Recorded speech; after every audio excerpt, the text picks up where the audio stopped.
Verjetno si, ko ste prevzeli vodenje Ministrstva za zdravje, niste predstavljali, kako kompleksne izzive bo ne le resornemu ministrstvu, ampak celotnemu zdravstvu in slovenski družbi nasploh prineslo leto 2020. Prvi val epidemije je Slovenija dobro prestala, potem pa je v družbi prišlo do preobrata. Zdelo se je, kot da bi ljudje namerno ali nenamerno pozabili na zaščitne ukrepe. In okužbe so se spet začele pojavljati. Kaj je po vaši oceni zakrivilo tak odziv, kljub temu, da se je Slovenija z vidika preprečevanja širjenja okužb z novim koronavirusom in obvladovanja epidemije uvrstila med najuspešnejše države? Torej, to drži. Mislim, da smo sprejemali dobre in učinkovite ukrepe v samem začetku in seveda ta rezultat je posledica tega. In pa dejstva, da so se ljudje v resnici tudi seveda teh navodil, ki smo jih sproti dajali, tudi držali. In jaz mislim, da je razlika med nami pa redkimi drugimi državami verjetno v tem, da jaz mislim, da v Italiji praktično ni človeka, ki ne bi poznal nekoga, ki je utrpel hude posledice ali pa celo seveda umrl zaradi COVID-19. Medtem ko pri nas, kljub vsemu ob dobrem obvladovanju, večina ni občutila zelo hudih posledic. Najprej je bil prisoten strah, danes je verjetno v bistveno manjši meri. In moram reči, da ko se pogovarjam z kolegi ministri drugih držav, je situacija zelo podobna. Po tem lockdownu oziroma po tej hudi omejitvi smo se pač verjetno pretirano sprostili, vsi v upanju, da se nam to ne bo vsaj zgodaj ponovilo. Žal je pač situacija drugačna in jaz res ne dajem neke posebne teže kakšnemu posebnemu razlogu, ampak enostavno smo pogrešali normalno življenje in po prekinitvi epidemije smo začeli tudi v resnici na ta način živeti in seveda takoj bili soočeni s posledicami. Trenutno je tudi Slovenija med rumeno obarvanimi državami. Število dnevno potrjenih okužb, pri katerih ne gre več le za uvožene primere, niha oziroma je v blagem porastu. Kako ocenjujete aktualno situacijo? Kaj narediti, da bi se izognili slabemu scenariju? Predvsem trend tudi drugih držav in v vseh teh razgovorih izhajamo iz tega, da si ukrepov verjetno na enak način enostavno ne moramo več privoščiti, razen v nekem ekstremnem primeru. Na drugi strani je tudi ta situacija do neke mere drugačna, kot je bila v samem začetku. Namreč tudi trend naraščanja števila okuženih je bistveno počasnejši. Število podvojitve je več kot 7 dni. Takrat smo bili z eksponentno rastjo soočeni. Tudi na enega okuženega pride manj kot eden dodatno okužen in je tudi ta podatek je dober. Tako da ni razloga seveda za zelo veliko skrb ali pa vračanje v enak način ukrepanja, kot je bil pred 4 meseci. Je pa razlog seveda, da spoštujemo ukrepe, o katerih ves čas govorimo in brez katerih očitno okužbe ne bomo obvladovali. In mogli se bomo na nek nov način življenja navaditi. In jaz upam, da bomo to, kar se je znova začelo, se pravi spoštovanje ukrepov teh osnovnih, da bo pač veljalo tudi v bodoče in da bomo na ta način vzdrževali to raven novo okuženih na relativno nizkem nivoju. Pričakujem pa, da bodo mestoma seveda prisotna tudi nekatera nova žarišča. Med najbolj kritičnimi točkami, ki jih ogroža epidemija COVID, so domovi za starejše. Kako v tem kontekstu komentirate aktualno zahtevo Skupnosti socialnih zavodov za zagotovitev izolacije obolelih oziroma okuženih varovancev izven domov? Kaj vam in vsem nam v tem kontekstu sporoča tudi aktualno stanje v domu starejših v Hrastniku? Poglejte, seveda vedeti je najprej treba, da sta v tej epidemiji, v tem obdobju izpostavljena dva sistema, ki sta bila kadrovsko pa tudi finančno vrsto let podhranjena. In tega pač žal z hitrimi ukrepi ne moramo spremeniti. Mi dodatnih ljudi v tem trenutku nimamo na razpolago v zadostni količini. Ne. Po drugi strani morajo tudi zavodi oziroma domovi za starejše, socialno ti zavodi, v glavnem vedeti, pa se zavedati, da prvič imajo tudi oni že vrsto let ustrezne programe in tudi z področja zdravstva. Zato so financirani, zato ne nazadnje namenjamo preko Zavoda za zdravstveno zavarovanje Slovenije znaten delež sredstev, da tudi zdravstvena nega v domovih poteka. In zato danes z njihove strani seveda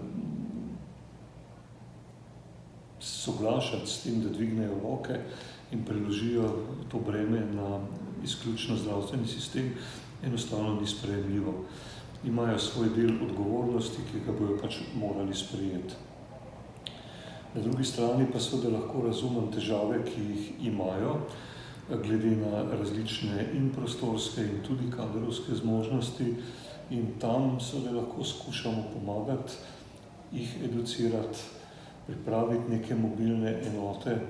Ne pomeni pa to, da moramo delati proti neki strokovni doktrini, sprejemati v bolnišnice ljudi, ki dejansko bolnišničnega zdravljenja ne potrebujejo. To pač je nesprejemljivo in ne nazadnje tudi ni realno. Zdravstveni sistem tega enostavno ne zmore in moramo ga vzdrževati v kondiciji, da bo lahko zdravil tiste, ki pač v resnici to zdravljenje potrebujejo. V domovih za starejše ste zaradi polemik na račun zdravstvene obravnave in triažiranja, govorimo o tako imenovanih seznamih smrti, odredili izredni strokovni nadzor. Zdaj pa Skupnost socialnih zavodov zahteva še sistemski nadzor. Tega je sicer nedavno predlagala tudi Zdravniška zbornica. Se boste odločili tudi za ta nadzorni ukrep? Jaz mislim, da je potreben, ravno glede na pričanja, ki jih dobivamo strani teh zavodov, ker že do zdaj so bili glede na programe, ki jih imajo, tudi z področja zdravstva, predvsem zdravstvene nege, in vidimo, da jih ne izpolnjujejo in ne uresničujejo. Niti na področju zagotavljanja kadrov in očitno tudi ne na strokovnem področju, vsaj mnogi med njimi ne. Zato nadzor je smiseln.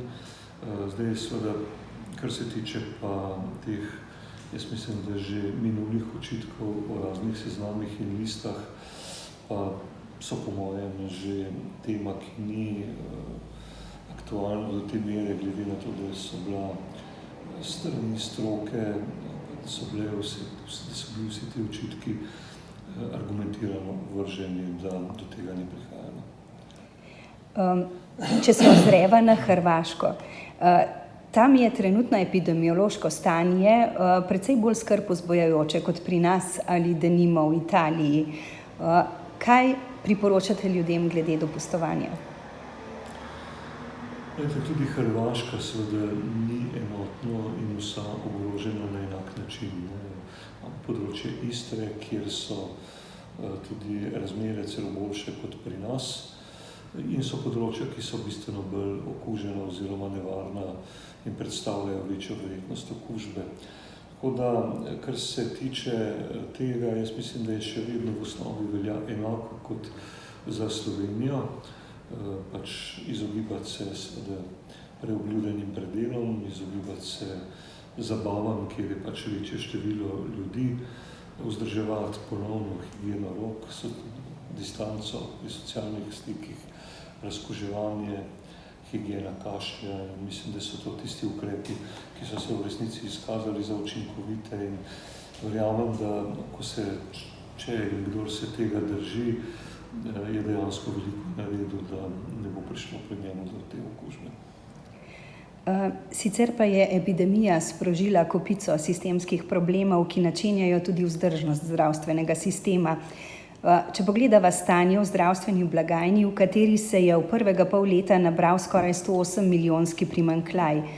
Vodstvo Zavoda za zdravstveno zavarovanje vam je pred 2 tednoma pisalo in prosilo za pomoč pri zagotavljanju dodatnih sredstev za zdravstvo iz državnega proračuna. Sledil je delovni sestanek. Vlada je 10. julija za pokritje obveznosti do zdravstvene blagajne zagotovila dobrih 8 milijonov evrov. A stanje je kljub temu še vedno skrb vzbujajoče. Ja, seveda je. Mislim, delno so razlogi za zaskrbljujoče stanje tudi v preteklosti. Namreč še vedno vemo, da je cena zdravstvenih storitev generalno vzeto prenizka na račun nepriznanih stroškov za plače, materialnih stroškov, tudi amortizacije. Tako da to je en del in zaradi tega seveda so tudi izvajalci v likvidnostnih težavah, kopičijo se neporavnane obveznosti. Seveda drugi del pa predstavljajo manjši prispevki na račun krize in seveda slabšanje gospodarske situacije v zdravstveno blagajno. In tu pripravljamo seveda zdaj, tudi en dopis je bil že poslan na Ministrstvo za finance, se pravi predlog višine sredstev, ki po našem mnenju seveda presegajo 250 milijonov.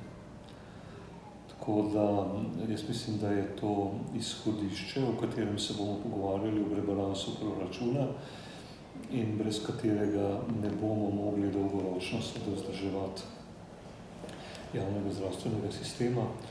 In nenazadnje moramo vedeti, seveda, da tudi finančno stabilen zdravstveni sistem je pogoj, če želimo v bodoče tudi obvladovati to epidemijo oziroma ponovno povečanje število okuženih in tudi obolelih v zdravstvu. V prvi fazi epidemije zdravstvo zato, da bi bilo v primeru velikega števila obolelih zaradi COVID-19 na voljo dovolj zmogljivosti, ni izvajalo nenujnih storitev ali posegov in tega izpada zdravstvenih storitev pravzaprav izvajalci doslej še vedno niso uspeli nadoknaditi. Kaj bo s čakalnimi dobami, ki so bile že prej, vsaj na nekaterih področjih, nedopustno dolge v prihodnje? In kaj bo to pomenilo v smislu pravočasnega, kakovostnega in varnega zdravljenja? Ja, zdaj seveda to predstavlja velik problem in v prvi fazi, ko smo res začasno zaustavili programe redne, smo to pač naredili, ker nismo poznali bolezni in drugič, želeli smo na eni strani seveda zaščititi zdravstvo, da ne bi zapirali bolnišnic in zdravstvenih ustanov, glede na to, da je bila bolezen zelo nepredvidljiva, in na drugi strani seveda sistem reorganizirati na način, da bi lahko zadostili večjim potrebam zaradi COVID-19. Zdaj seveda to v nadaljevanju na ta način ne pride več v poštev. Čakalne dobe, če gledamo realno, seveda podatki so nezanesljivi. Celo po sedanjih podatkih imamo krajše čakalne dobe kot pred COVID-om, glede na to, da bolniki, ki so bili v tem obdobju naročeni, so smatrani, da so obravnavo zaključili in nimajo novih datumov še. Tako da zdaj smo prvo zahtevali od izvajalcev natančne podatke, preverjanje teh podatkov tudi strani svetov zavodov, da dobimo spet točne številke, dejstvo je, da bodo slabše, kot so bile. Na drugi strani pa pripravljamo seveda predloge, rešitve. Eno je za zagotavljanje večjega upravljenega števila prvih pregledov preko aneksa k splošnemu dogovoru, ki je v pripravi v tem trenutku. Na drugi strani pa pripravljamo razpis strani Ministrstva za zdravje, ki je pa bolj namenjen storitvam, se pravi diagnostiki in tudi posegom, operacijam. In tudi ta bo objavljen in ta predvsem bo namenjen potem tudi vsem izvajalcem in predvidevamo nekje, da bi ga razpisali za celotno letošnje in tudi prihodnje leto. Glede na to, da se bližamo zdaj, oziroma smo že preko prve polovice leta in mislim, da je to edino smiselno. Tako da v obeh primerih, se pravi in preko zavoda in aneksa in preko našega razpisa, pa bo potrebno za to pridobiti sredstva v proračunu. Vedno znova pa se postavlja pravzaprav tudi vprašanje digitalizacije v zdravstvu. Predvsem gre za poenotenje informacijskega sistema, saj se zdi, da medicina prav na tej ravni izgublja veliko, med drugim tudi časa, ki bi ga sicer morala namenjati bolnikom. Se bo na tej ravni kaj konkretnega, celovitega zgodilo v bližnji prihodnosti? Ja, zdaj organizirana je sicer na nivoju vlade in sicer za vse sektorje skupina, ki bo iskala rešitve za tudi debirokratizacijo celotnega sistema. In moram reči, da v zdravstvu seveda je to v zadnjih letih vedno večji problem. In na to smo tudi opozarjali, na vse zadnje tudi pri sprejemanju zakonodaje v zadnji rundi pri pacientovih pravicah. Tudi ZZZS nalaga vedno večja administrativna bremena izvajalcem, s tem imamo tudi še večje težave na primarnem nivoju in tudi tu, če želimo seveda primarni nivo ponovno napraviti zanimiv za mlade zdravnike, je to ena od pomembnih točk, da pridemo do rešitev, ki bo pomenila manjše obremenjevanje zdravnikov za tem delom. Tako da je področje, ki je aktualno, se zavedamo, da je tle problem, ni edini seveda in jaz upam, da bomo seveda našli tudi rešitve. Zdaj, na drugi strani pa so pred nami obveze, da številne podatke spremljamo in tu je ravno, kot ste omenili, digitalizacija tista, ki nam to lahko omogoči, ne pa na način, kot zdaj delamo. V aktualni situaciji se zdi pravzaprav neverjetno, kako veliko je ljudi, ki preprosto ne verjamejo, da bi bil, če se vrneva k novemu koronavirusu, da bi bil virus v resnici nevaren. Zdajšnje dogajanje razumejo ali interpretirajo kot poskus zavajanja, kot izgovor za samovoljno ukrepanje vlade in podobno. Kako to komentirate kot zdravnik? Kako se na to dogajanje odzivate kot minister za zdravje? Težko razumem seveda takšna ugibanja, glede na to, da imamo, tudi če nekdo ne verjame tej vladi ali nam ali meni, vseeno imamo toliko primerov v tujini, takšno število okuženih, takšno število umrlih, da enostavno težko razumem, da nekdo ne verjame, da ta problem obstaja in da se ga sprejme. In to ne opravičuje niti ne dejstvo, da v resnici, vsaj pri mladih, lahko ta bolezen poteka v približno tretjini primerov asimptomatsko. Na drugi strani pa imamo žrtve, seveda tudi smrtne med mladimi, tudi mlajše ljudi, ki so preživeli tedne na respiratorju, če ne v Sloveniji, pa v drugih državah. In enostavno problem covida seveda in koronavirusa je dejstvo in prej, ko bomo to sprejeli in to upoštevali, lažje nam bo kot družbi. In kako v tem kontekstu komentirate petkove proteste? Zdaj seveda tudi zbiranje v okviru protestov lahko pripomore k širjenju bolezni. Mislim, da je do neke mere ravnanje sigurno neodgovorno. Tudi nestrinjanje z vlado ali z vladnimi ukrepi ne opravičuje tega dejstva. In jaz bi si želel in pozval, da najdejo primernejši način za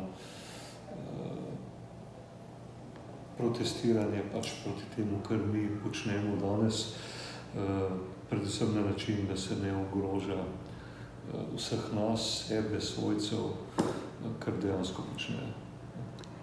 Anomalije pri nabavah, povezane s korupcijo, v zdravstvu niso nekaj novega. Niso splošno prisotne, so pa stalnica, ki je doslej še nikomur ni uspelo odpraviti oziroma ni še nihče zares odločno zarezal v to dogajanje. Kako kot resorni minister v tem kontekstu ocenjujete postopke ob začetku epidemije, povezane z nabavo zaščitne opreme? Zdaj, o anomalijah smo poslušali veliko, o nepravilnostih pri nabavah, tudi seveda zdaj v času epidemije. Ali se bo to dejansko izkazalo, da so takšne anomalije bile, da predstavljajo tudi v resnici kazniva dejanja, bomo pač videli iz postopkov, ki so bili upeljani oziroma sproženi. Mislim, da je to pravilno.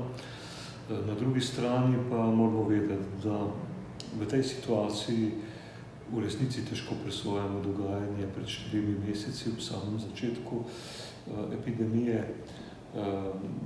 Jaz se še zelo živo spomnim sestankov v Cankarjevem domu z zdravniki in zdravstvenim osebjem, tudi temi, ki so delali v domovih, ki so dobesedno prosili, ne nazadnje nekateri jokali, ki niso imeli na razpolago zaščitne opreme. In tudi zame je bil takrat edini pomemben kriterij dobiti takoj primerno zaščitno opremo, ne glede na to, koliko stane.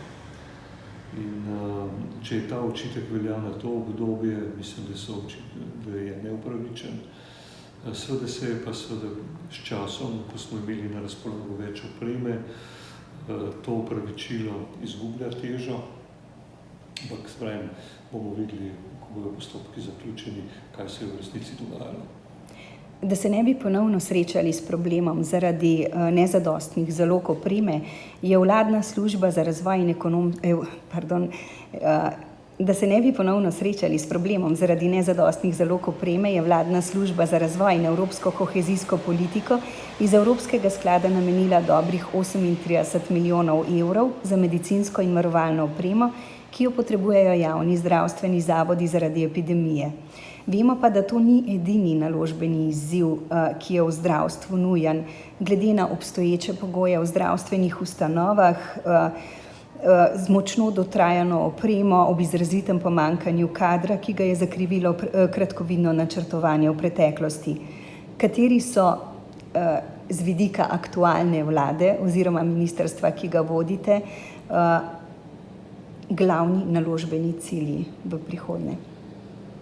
Brez dvoma so tisti, ki so se izkazali tudi v tej situaciji kot povsem neustrezni oziroma pomanjkljivi, kjer so se izkazali pomanjkljivosti.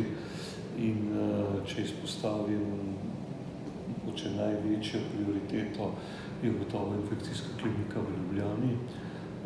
Predvidena je seveda tudi nova infekcijska klinika v Mariboru. In vedeti moramo, da ta sredstva, ki so danes na razpolago, predvsem strani evropske kohezijske politike, so na nek način vezana na to dogajanje epidemije. In to je tudi tisti razlog, kjer lahko namensko ta denar uporabljamo. In ti projekti, mislim, da so začrtani. Na nas je, da pravočasno pač pripeljemo do tega, da bo na razpolago ta dokumentacija, ki je potrebna za začetek gradnje. In jaz v resnici upam, da bo v letu 2022-2023 že kar nekaj napravljenega. V ponedeljek ste na Brdu pri Kranju spregovorili o ključnih izzivih v zdravstvu. Že dolgo pa pravzaprav vemo, da zdravstvo potrebuje reformo, ki pa je ni od nikoder, ker za to preprosto doslej ni bilo politične volje. Posledice pa so nekako takšne, da si jih pacienti oziroma zavarovanci ne zaslužijo. Bo tokrat kaj bolje? Seveda jaz sem sprejel to mesto z namenom, da naredimo korak naprej. Epidemija nam je nekaj časa vzela, dejansko je celotna ekipa in ministrstvo bilo usmerjeno v reševanje tega, namreč predstavljali smo, če lahko rečem, support ali pa servis za večino ministrstv in pripravljali seveda ustrezne navodila in tako naprej. Kar se tiče nadaljevanja, imamo na razpolago relativno malo časa. V prihodnjem letu prevzemamo predsedovanje in ne nazadnje je ta vlada prevzela mandat, ki je pol krajši od rednega. Mi smo že v tem delu kot našo obvezo vzeli in pripravili zdaj zakon o dolgotrajni oskrbi, ki je tudi eden ključnih in od leta 2017 v pristojnosti Ministrstva za zdravje. Zakon bo šel takoj po počitnicah v koalicijsko usklajevanje in potem konec avgusta tudi v javno obravnavo. Enako velja za zakon o nalezljivih boleznih, ki smo ga mogli spremeniti in je tudi zdaj pripravljen do te mere, da bo šel na enak način v javno obravnavo. Zdaj seveda je reformna zakonodaja, predvsem v prvi vrsti tu gledamo na nekatere korekcije, ki so potrebne v zakonu o zdravstveni dejavnosti, predvsem tiste, ki so bile sprejete v letih 2017, 2018 in predstavljajo velik problem za delovanje zdravstvenega sistema. Na drugi strani pa seveda zakon o zdravstvenem varstvu in zdravstvenem zavarovanju, kjer pa si bo verjetno enkrat treba naliti čistega vina in dejansko pogledati, kaj kot družba lahko financiramo, kaj zmoremo, katere programe, na kakšen način in ne nazadnje res, koliko lahko javnih sredstev zberemo. To je velik zalogaj, jaz upam, da ga bomo uspeli izpeljati. Težko pa seveda zagotavljam, da bo to v tem kratkem času v resnici možno narediti, glede na to, da le terja tudi en širši družbeni konsens, se pravi veliko dogovorov in razgovorov in jaz lahko v tem trenutku samo rečem, da mi bomo z naše strani seveda naredili pač vse, kar lahko, ni pa odvisno zgolj in samo od Ministrstva za zdravje. Ko ste bili prvič v vlogi zdravstvenega ministra, ste od tedaj bo kmalu minilo 7 let odšli predčasno, ker niste imeli politične podpore za sprejetje nujnih sprememb na področju zdravstva. Tudi takrat ste opozarjali na nedopustno vlogo, ki jo korupcija med drugim v podobi gradbenih lobijev odigrava v zdravstvu, pa tudi v državi nasploh. Zdaj je situacija res da specifična, zaznamovana z epidemijo, a težave iz minulih let ostajajo enake. Zanima me, ali je danes kaj drugače, kar se tiče politične oziroma koalicijske podpore, tudi pri obvladovanju korupcije pa nasploh. Jaz mislim, da situacija je drugačna. Kot prvo smo koalicijsko pogodbo v bistvu predlagali na področju zdravstva sami. To je bilo eno redkih področjih, o katerem niso odločali samo predsedniki strank. In napisana je na način, ki se meni zdi dober, tudi vsebinsko in tudi koalicijski partnerji so se s tem strinjali. Tako da jaz mislim, da ne vidim neke večje ovire znotraj koalicije, da zakonodaje ne bi sprejeli na način, kot je zapisano. Bolj me skrbijo bolj ostale okoliščine, ki spremljajo seveda sprejemanje takšne zakonodaje. Zdaj, kar se tiče pa korupcije, korupcija, jaz mislim, da je v državi predstavlja danes res enak problem, ko ga je predstavljala pred leti na vseh področjih. In tu poskušamo narediti že korak naprej z predlogi, v dogovoru, predvsem zdaj v prvi vrsti z ministrom za javno upravo pri samih javnih naročilih. Namreč javne naročila predstavljajo eden pomembnih rizikov za koruptivne ravnanja v zdravstvu. Tako da tu že delamo določene poteze in jaz verjamem, da je ta vlada odločena seveda narediti premik k zmanjševanju koruptivnih tveganj in korupcije na področju zdravstva in tudi na ostalih. Kako močno pa odmeva glas ministra za zdravje v tej vladi? Je dobro slišan? Jaz mislim, da se kot vlada seveda vsi zavedamo, ali pa tudi ostali kolegi ministri in tudi predsednik, zavedajo, da je v tem trenutku seveda resor zdravstva pač izrazito izpostavljen in da sodelujemo na način, da lahko sprejemamo ukrepe, ki niso zgolj tisti, ki so odvisni samo od resorja zdravstva, ampak tudi od vseh ostalih. In enega takšnih sem recimo omenil malo prej pri javnih naročilih. Podobno bo potrebno ukrepati tudi pri plačnem sistemu in še nekaterih drugih v sklopu delovanja javnih zavodov in tako naprej. Jaz verjamem, da kolikor bomo imeli to priložnost in na razpolago še dovolj časa, da lahko kakšen premik tudi napravimo. Tako da teža zdravstvenega resorja je, če primerjam z letom 2012 ali 2013, danes bistveno večja, kot je bila takrat. Nasploh pa se v zdajšnji situaciji velja vprašati, ali se v resnici zavedamo vseh posledic, ki jih prinaša bolezen COVID. Kakšna je srednjeročna prognoza glede obvladovanja tega javnozdravstvenega problema, ki bo močno zaznamoval celotno družbo in seveda, na žalost, tudi njen ekonomski razvoj? Jaz mislim, da se začenjamo vsi zavedati, da tega problema ne moramo reševati dolgoročno na način, kot smo ga v začetku, kjer smo bili uspešni, tudi druge države, številne so bile uspešne in vsi za to plačujemo visoko ceno. In zato je tudi danes tudi pogled tudi same Evropske komisije in nenazadnje vseh nas drugačen, kot je bil v samem začetku. Sicer bi verjetno že v tem začetnem delu ponovnega obujanja ali drugega vala ali kakorkoli temu rečemo, večjega števila okuženih, ukrepali drugače. Jaz zato pravim vedno, da bomo morali s tem začeti živeti in zaščititi bolj izpostavljene skupine, zaščititi na eni strani zdravstvo, na drugi strani starejše, domove.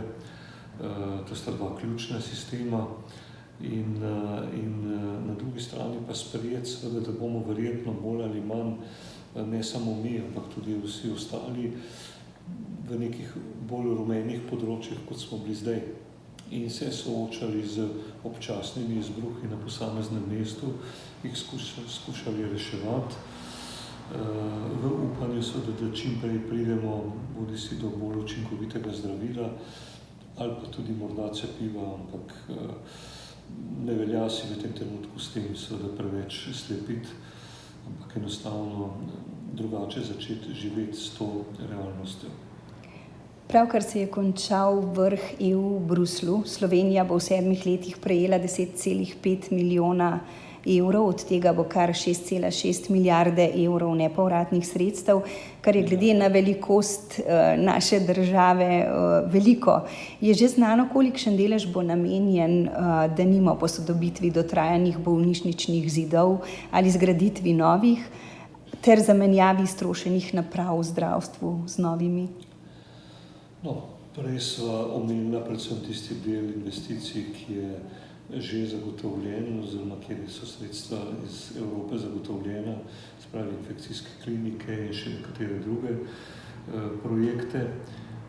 Zdaj seveda pa nismo mogli razpravljati o celotnem razrezu, kako, na kakšen način bomo seveda ta sredstva izkoristili in jih tudi namenili na vsezadnje zdravstvu, glede na to, da jasno so pogajanja šele danes zaključena. Tako da verjamem in upam pa, da bo znaten del teh sredstev v resnici namenjen zdravstvenemu sistemu, glede na to, da pač držijo trditve, ki jih omenjate. Medicinska oprema je iztrošena, marsikje se seveda soočamo s prostorskimi stiskami in tako naprej. Se pravi, težav se je v vseh preteklih letih v zdravstvu v resnici nakopičilo zelo veliko in tudi kar nekaj časa bomo potrebovali, če želimo seveda razmere normalizirati. Da se stanje sanira, kaj ne? Minuli teden ste se udeležili neformalnega srečanja evropskih zdravstvenih ministrov v Berlinu. Beseda je tekla o doseganju zdravstvene neodvisnosti v EU. Kako se v luči Unije, pa tudi globalno, kaže slovensko zdravstvo? Slovensko zdravstvo je še vedno uspešno glede na svoje rezultate in mislim, da nam vsi priznavajo, da smo glede na zmogljivosti in nenazadnje tudi finančne vložke napravili veliko in v času epidemije in da tudi sicer.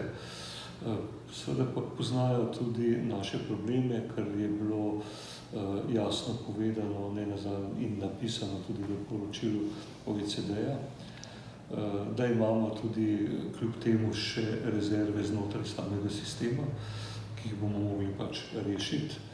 Po drugi strani pa seveda tudi druge probleme, predvsem tudi na področju financiranja, kjer pa tudi terjajo odgovore po vsem tem času, če želimo ostati konkurenčni in seveda odprti napram zdravstvu v Evropi. In to je pričakovanje ali pa tudi zahteva ob odprtih mejah, da imamo seveda primerljivo urejenost in zagotavljanje zdravstvenega varstva, če želimo seveda izpolnjevati vse te kriterije in pogoje odprte države in zagotavljanje varnosti ne samo za slovenske, ampak tudi za druge državljane, ki prihajajo v našo državo. Kaj pa bo po vaši oceni v smislu COVID resničnosti prinesla jesen? Poleg uvedbe aplikacije, napovedane sicer za avgust, če se ustavi pa pri aplikaciji, zagotovila, da ne bo prihajalo ne do zlorabe osebnih podatkov, niti do zlorabljanja aplikacije so se že zvrstila, vendar splošnega zaupanja, vsaj zdi se tako, še vedno ni. Kakšno je vaše stališče? Torej, aplikacija seveda ni čudežno orodje. Aplikacija je pripomoček, da morda nekoliko olajšamo delo epidemiologom in na drugi strani tudi sami postanemo bolj pozorni na morebitne simptome, do katerih bi lahko prihajalo ob nekem naključnem kontaktu z okuženo osebo. Še enkrat, to ni čudež, tudi v drugih državah seveda pomeni to samo neko dopolnitev v zdravstvenem sistemu. In mislim pa, da je bojazen pred vdorom v zasebnost ob takšni aplikaciji, ki se uvaja tudi v Sloveniji, odveč. Seveda bo potrebno zaupanje pridobiti. Jaz upam, da se bo v resnici odločilo dovolj ljudi, da bodo ti podatki, ki prihajajo lahko iz aplikacije, imeli neko določeno težo. Kot rečeno, vedeti je treba, da imamo majhno število epidemiologov, da sami te situacije, kolikor bi postala večji problem, se pravi, kolikor bi se soočali z bistveno večjim številom okuženih, da jih enostavno spremljati ne bodo mogli in da bomo tudi potem imeli seveda slabše pogoje in slabšo epidemiološko situacijo, česar si noben ne želi. In ne nazadnje potem tudi seveda potrebovali ponovno kakšen rigoroznejši ukrep, ki pa tudi ni tisto, kar bi si želeli, ker posledice pač že poznamo. Kakšni pa so načrti oziroma obeti glede cepljenja? Glede cepljenja. Zdaj, o tem je bilo kar nekaj razprave tudi v Berlinu v prejšnjem tednu. Evropska komisija tu skuša zagotoviti seveda zadostno količino cepiva, ki bi bila na razpolago državam članicam. Tudi glede cenovne politike se bo seveda pogovarjalo v okviru Evropske komisije. Cepivo se pričakuje oziroma je že v kar nekih, vsaj v določenih primerih, v nekih zaključnih fazah. Predvsem cepivo, ki se razvija v okviru Oxforda in firme AstraZeneca. Zdaj seveda treba je pa vedeti, da takšno cepivo bo verjetno preskočilo nekatere faze preizkusov in bo predstavljalo predvsem neko opcijo in možnost, nikakor pa ne obveze za cepljenje za prebivalce. Še zadnje vprašanje kot zdravniku in politiku o pravicah pacientov. Jih pri nas dovolj spoštujemo? Sistem to omogoča tudi v praksi ali bolj na papirju? In če prihaja do kršitev, kje so te najbolj opazne? No, jaz mislim, da je daleč najbolj opazno področje dolgih čakalnih dob. Tu se krši pravice sigurno in so trenutno predvsem res bolj na papirju kot v praksi. To je, mislim, da je res glavni problem in se ga zavedamo in jaz upam tudi, da bomo uspešni pri njegovem reševanju. In ljudje bojo pa morali tudi razumeti, predvsem zagovorniki javnega zdravja, med katerimi mimogrede sodim tudi jaz, da po nekajletnem neuspešnem reševanju problema čakalnih dob, da bomo pa le morali dati priložnost vsem zdravnikom, ki imajo dovoljenje za delo in da bodo lahko prispevali seveda tudi k, dajmo reči, zmanjšanju kršitev pacientovih pravic na tem ključnem področju.